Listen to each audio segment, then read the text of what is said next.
Hello and welcome to SBI Mutual Fund presents Bharat Nivesh, partnered by Times Network. I'm Kavita Thapliyal, and you are watching this very special conversation today where we'll be talking about investment strategies for young professionals.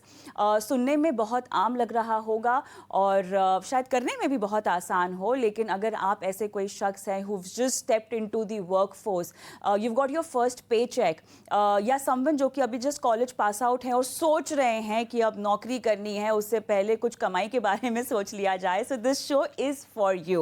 I have a lovely audience with me, definitely the studio today, who will be putting up their questions to our esteemed panel. I have with me Nidhi Chawla, Fund Manager, SBI Mutual Fund, and Kavita Menon, who are Registered Investment Advisor. Let me begin with you, Kavita. I want to know, what questions do you get from young professionals? Okay, now I'm talking about, I just want a distinction between young professionals 3 years back, maybe pre-COVID, and young professionals post-COVID. Because post-COVID की जो मैं बात कह रही हूँ, वहाँ मेरा focus है awareness पे, वहाँ मेरा focus है financial literacy पर. So एक तो क्या difference और क्या नयापन? Kavita, thank you for having me on the show. तो कोविड के बाद तो बहुत फ़र्क पड़ गया क्वेश्चंस में ना, एग्जैक्टली. क्योंकि इससे पहले ये था कि भाई करना क्या है, कैसे करना है, should we do it, should we not do it. Post Covid everyone has become a fund manager. हर कोई एफएनओ कर रहा है, कोई स्टॉक्स कर रहा है. बहुत सारे प्लेटफॉर्म्स हैं जिस पे आप on a click of a button आप अकाउंट खोल लीजिए, आप ट्रेडिंग शुरू कीजिए. आपको गाइड करने के लिए इतने सारे इंस्टाग्रामर्स एंड यूट्यूबर्स खड़े हैं. चैट जीपीटी भी है अभी. So what are the questions they come to ask me? Losses कैसे कवर करें? Okay. I have taken a loan and now I have to repay it because I took this loan to invest in FNO. This is happening, and this is happening like on a scale. I get calls from small villages and towns in India. They look for registered investment advisors to guide them through this whole mess. So the questions have changed. Yeah, the questions. And for some people who have learned the lesson, it is about understanding कि भाई financial planning तो करना पड़ेगा. थोड़ा एक directional move चाहिए from an expert. Or they think that, you know, they have understood that FNO is not the game. Okay. See, FNO is a last level. That is a base that you have to create when you're creating a financial future. आपने step 1, step 2 सब छोड़ के सीधे step 10 पे चले गए, खुद गए आप वहाँ से. आप अब you know now you are not able to create anything. You are in a loss. What are the step 1 and 2? आप पहले अपना एक इमरजेंसी फंड बनाएंगे, आप अपना मेडिकल इंश्योरेंस कराएंगे, लाइफ इंश्योरेंस कराएंगे, फिर आप म्यूचुअल फंड में इन्वेस्ट करेंगे, अपना पोर्टफोलियो बनाएंगे, फिर आप सीखेंगे मार्केट के बारे में, फिर आप ऊपर जाएंगे. But that is become in reverse now. Awareness को लेकर कमी है, बट प्रॉफिट्स को लेकर बिल्कुल भी कमी नहीं है. वो समझ में आता है लोगों को, एंड विच इज़ वाई शायद वो एफएनओ के लिए पहले जा रहे हैं without understanding how it works. So I think the question basically lies कि कहाँ पे आपने कब start किया है. When you look at us, when we started as a generation, let's say 10 years back, we used to think about investing is all about power of compounding, how the money should be invested, कैसे तुम्हारा 10x, and we've learned that art where you say कि 10 years में 10x, 10 years में 100x कैसे करना है. एक stock में अगर आज आप पैसा डालोगे एंड वो कंपाउंडिंग ऑफ द रिटर्न्स कैसे होता है, which is like every 5 years if you really have to double your money, which is nothing but 18% or 16% compounding that is happening. I think वो period post COVID when we look at, वो market ही different है. Because the demat accounts went from, let's say, 20 million to 40 million, right? The new demat accounts and these new people are completely fresh into the markets. Yeah. And when we think about the entire financial literacy, that has largely happened from their own learning whatever is happening in the markets. Right. And during this same period, the FNO market actually took up quite significantly. Even the MFs took up quite significantly. So both on the stock market side, MF side, the kind of AUM that we have generated, or FNO becomes easier because it's margin. It's lesser money. You feel that we're not investing full and we're yet getting the returns, and the potential of returns are much larger. But the losses itself also becomes much larger then. Right. Because you're taking a leverage bet, which people don't realize. जब आप stock में invest करते हो और mutual fund में invest करते हो, आप लेवरेज नहीं ले रहे हो. एफएनओ में आप लिटरली एक लेवरेज पोजीशन भी ले लेते हो. वो चीज़ आई थिंक लोगों को समझने के लिए ज़्यादा ज़रूरत है. And I think the basics have to be right. Yeah. क्यों invest करना है, कब invest करना है और कैसे invest करना है has to be really understood. The aspect of concept investing or maybe investing with a purpose or Correct. with a financial goal is still lacking. Right. So since we're talking about young professionals, we have a bunch of them over here also. अपने सवाल आप एक एक करके पूछिएगा, but इनके behalf पे सवालों की शुरुआत मैं करना चाहती हूँ. Fresh into workforce, तनख्वाह पहली मिल रही है मुझे, बहुत सारे एस्पिरेशंस हैं और बहुत सारे कमाई के तरीके भी हैं. Now how do I begin my journey? Financial goals, I know what are financial goals, like मोटा मोटा I know I want to buy a house, एक कार होनी चाहिए. आजकल you know we have those life calling goals also that may be you know after few years down the line I want to quit my job and do something on my own, maybe take a sabbatical. Early retirement is a new concept which people are exploring. So all that is just in my head, which is very trendy, which is very cool. How do I approach all of this? And how much of this is actually for me? How do I identify that? So you know, if you keep things simple, just keep it as simple as possible. आपको पहली salary मिली है, you will have so many things you would have planned to do with the money. मैं तो कहती हूँ पहली salary से कर भी लो. Okay. But if you had to create a framework, do it from the start. आप जब छोटा छोटा चालू करते हो ना, it's not that it's going to make you a millionaire, it's not going to make you very rich. Yeah. But what it will do is, it will create a habit. The habit of putting aside money from what you're getting. ये habit creation is something I feel the most important. It's okay if the amounts are not relevant. The you know, what investment you do is not relevant. What is relevant is creating a habit of putting aside money and investing it. Start keeping aside 30% आप अपने assets, आपकी जो salary है उसमें से रखो. 30% बहुत ज़्यादा अगर लग रहा है तो 20 करो. That percentage is again irrelevant, but start the habit. Start the habit. Okay. How do you ensure that you have multiple income baskets? Because एक होता है passive income का भी concept होता है जो youngsters जानना चाहते हैं कि आपकी एक नौकरी तो चल ही रही है, साथ ही साथ कुछ पैसा है जो कमा कर भी दे रहा है, which again can be a part of your investment strategy. Correct. But how? When I think about investing, right, मुझे actually ये लगता है, and I started with SBI Mutual Fund, and I was just more like, you know, we started in the equity markets. We saw how, you know, and I come back to the point of compounding. I think the power of compounding just works wonders with your the investment basket that you spoke about. The salary that you earn with the career, it won't compound on its own. It is going for your expenses, and it is not beating inflation. It will beat inflation to a certain extent that you will get your, you know, you'll get a salary hike or you'll get a bonus. Yeah. But when you look at, when you invest into the markets, and it can be through passive channels, it can be through active investments, it can be through an SIP, or it can be through a mutual fund. But it just gives you, in terms of the, you know, the compounding that happens in terms of that 1 rupee. Let's say equity markets have been there almost 43 years, right? You would have invested 1 rupee, now you would have got a 600x return. Because if you invest in equity markets, which is a 16% CAGR. Now in the same period, if you had invested into an FD, FD would have gone to, let's say, 8.5%. It's a good return when you start off, when you build a basket of various investment avenues that you have, but you make 40x in those 40 years. Now look at a gap that you create. Now again, when you keep, and there's no right time to invest here. Time is your real asset, because time is the only essence which is actually adding to your wealth and your investment. What you invest today, if my father, let's say, would have invested when I was 10, I would have been in a different ball game altogether, right? So today, when I think about my daughter, or if I think about investing, even if you don't have money, you have a 500 rupees SIP, that is also creating wealth for you. Every down period, because you don't have to time the market, you don't really have to think this is my right time, you know, because there will always be push and pulls of your career, your personal life. But these investments will always be there to work for you. Right. You don't have to work for them. You don't have to work for your life.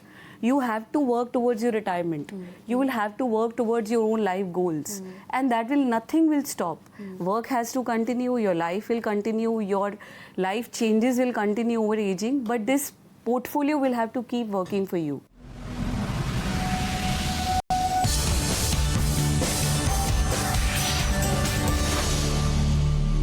All right, so let's open the floor for viewer questions or audience questions. Suppose whatever the residual amount I have after contributing to my home loan, should I start an SIP with that, or should I increase my contribution towards my home loan? How Sure are you of your future cash flows for the next 20 years? ठीक है? Yeah, next 15 years. Answer? Okay, if you are absolutely sure, You're sure? Yes, I am sure. Okay. then please increase your SIPs, do not repay the loan. It's very clear. But if you're not sure, and there are uncertainties in your life, you're a professional, and believe me, uncertainties can come even for a salaried person. आज everything बहुत रोजी लग रहा है, बहुत सुंदर लग रहा है, 5 साल के बाद कुछ और होते, लाइफ चेंज होती है यार, बहुत चेंजेस आ जाते हैं. तो अगर आप बहुत कॉन्फिडेंट हैं अपने अर्निंग एबिलिटी पे, तो प्लीज़ रीपे ना करें, आप अपने SIPs को बढ़ाएं. And indeed, in 20 years, it will make a difference. There is no doubt about it. So how do you ensure now, for example, if someone is not sure about having a regular cash flow, so what's the kind of strategy one needs to opt for then? How So do the first thing is you will have to have if you're taking a loan against a property, you also need to ensure that extra cash flows go into a larger emergency fund. For me, that's just absolutely sacrosanct. You have to have a larger emergency fund, because if your cash flows don't come in, let's say a COVID-like period comes. Because I handle a lot of professionals, I can tell you this with a lot of surety that COVID has taught them what nothing else can teach them. Because for years, Suddenly there is no income. There was no income for professionals, especially in the entertainment business, you know, in the financial space. There was no income for 2 years. And the suffering is enormous for the family. Right? So, how do you then pay EMIs? Exactly, yeah. How do you pay EMIs Right. then? Yeah. That's where you get an emergency fund helping you out. So having that is sacrosanct for professionals. If you're taking a loan, ensure you're having something on the side to pay at least 1 year's EMIs. At least 1 year's EMI. Okay. Yeah. How should they plan their expenses then? How do you bucket your expenses also? I mean, ये तो सबसे बड़ा liability हो गया to repay loans. But otherwise, जो आपके day-to-day expenses होते हैं, जो mandatory expenses होते हैं, because here we are talking about lifestyle management. See, I think the corpus matters, right? You will have to basically divide your income that you have into pockets that are there. One part of the investment, which is like a very small portfolio also of SIP, which will have to work towards your investment portfolio. Then you have even the EMI, if you think about it, it's a tax efficient thing. So why would you repay a loan? Like she rightly said, why would you repay a loan when you actually have a regular income? When you have a regular now, income, yeah. every income professional also has some base which he has to develop. Because, you know, you're talking about professionals whose income at some point of time may stop. So they still have to build that corpus over the years. So it becomes even more important for them that it has to be much more planned investment, which is always there along with the EMI. It may not be like to like, you know, people say ki loan against property and then you try to invest, which is a risky proposition. That you're basically trying to match the returns that you're trying to make on the interest cost that you're trying to pay. You can't do complete matching, but there is certain extent of a base of investment portfolio which you'll have to make, especially for professionals who don't have a regular income.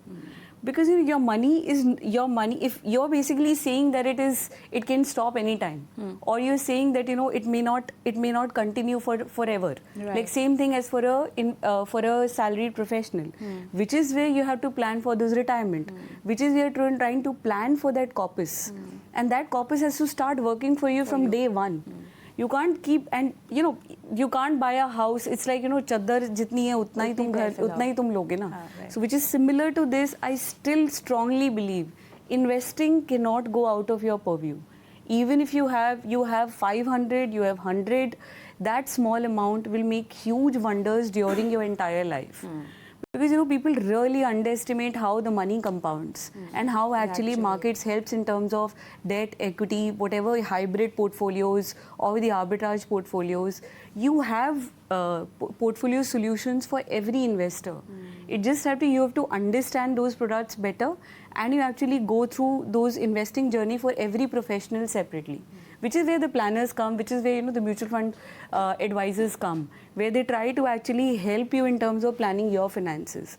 But one over the other cannot happen. Otherwise, you see that asset is not creating wealth for you, no? You will not sell that asset to make money for you. So you have to make a parallel investment portfolio which will work for you over the years. Got it. All right, next question. My name is Ketu Shah. I'm a CA. So I wanted to ask on the diversification. So everybody talks that don't put all eggs in one basket. You should diversify your portfolio, or maybe different asset classes like crypto. There are gold. There is equity market and everything. Right. As a young professional, how do you suggest how should we diversify our savings? I think it's honestly it's very personal, and it depends upon how the individual is in terms of the risk appetite and at what part of the investing career they are, or basically even the career level that you are at. When we started investing in, we were very young. Like let's say we were like 20, 25, and at that time you were looking at it, then it was like, you know, you could put everything in the equity markets. But as a layman, and when an investor is starting, why would he suggest that, you know, you should start with the hybrids so that you understand the risk appetite of the markets and you understand your own risk appetite? Because markets do not go one way, right? So when you start, and when you know you're just starting early, it's just your early career, you have, you know, you have expenses, you have your own income levels gradually rising. I think volatility may not be the something which you'll be able to take, which is where the hybrids are more investable, more investable asset class. But if you think about the long term, volatility works in your favor.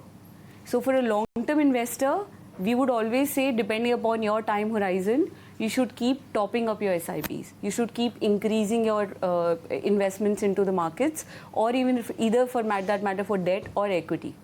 But it is always a horizon. It is not what you're talking about, you know, whether it is debt or equity. If you have a long-term horizon, you can easily invest into equities. If you have a shorter term horizon, because you're still trying to explore what you want to do in your life, you are still settling in your new job, you're trying to understand what I want to actually, you know, like she said, entrepreneurship, then you should definitely diversify into different asset classes. Some portion should actually go into, let's say, your debt fund, some portion should be into hybrids, and some portion into equities, not fully into equities. So it all depends upon which part of the cycle you are. I'll just add to Yeah. that. If you're confused and you don't have a very clear picture on all these assets, it's impossible. There is a category in mutual funds called multi-asset funds, asset allocator funds. Evaluate that. You get gold, you get debt, you get international equities, you get Indian equities, you get a really large wide basket, and you have a fund manager who takes that asset allocation call on your behalf. आप अपने profession पे focus कर सकते हैं. So that's another option for young professionals. I certainly recommend multi-asset funds. Okay. You. Hello, I am Tanishq Shah. So my first question is, what is the strategy for investing in different segments and in what proportion? Because I am in confusion of investing in mutual funds and equity, and also in ETF and index funds. ETF and index funds. Yes. Okay. May I ask you what you do? Currently, I am working as a professional. Working as a professional, yeah.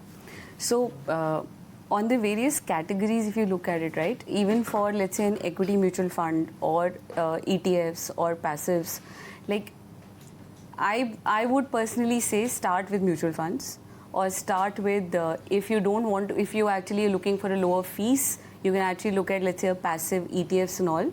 But starting with stock investments, trust me, it takes a lot of time to learn. And it's something which cannot be taught.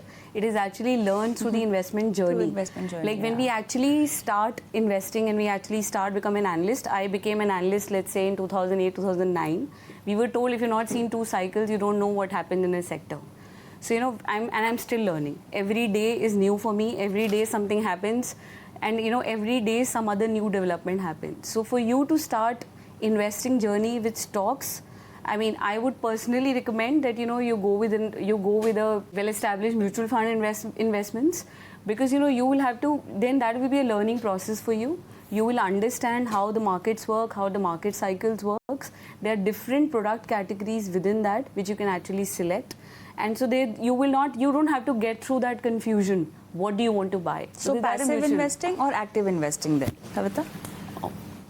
My own preference is, if you're just starting your investment journey, start with managed funds, actively managed funds. Actively managed please. funds? Yes. Okay, no ETF or index? ETF requires a lot more finesse in investment knowledge also. So it cannot be your first actually, investment? People think it is the most basic. Yeah. But my own feeling is you should start with a managed fund, have a manager manage it for you. Okay. ETFs and index funds can go in level 2 as you become a more mature investor and you know how markets function. you understand the dynamics, that's when you go to passives. Because you're yet taking a call on the index, right? You still, yes. Yeah, you're yes. yet taking a call that I want to put in that particular index fund.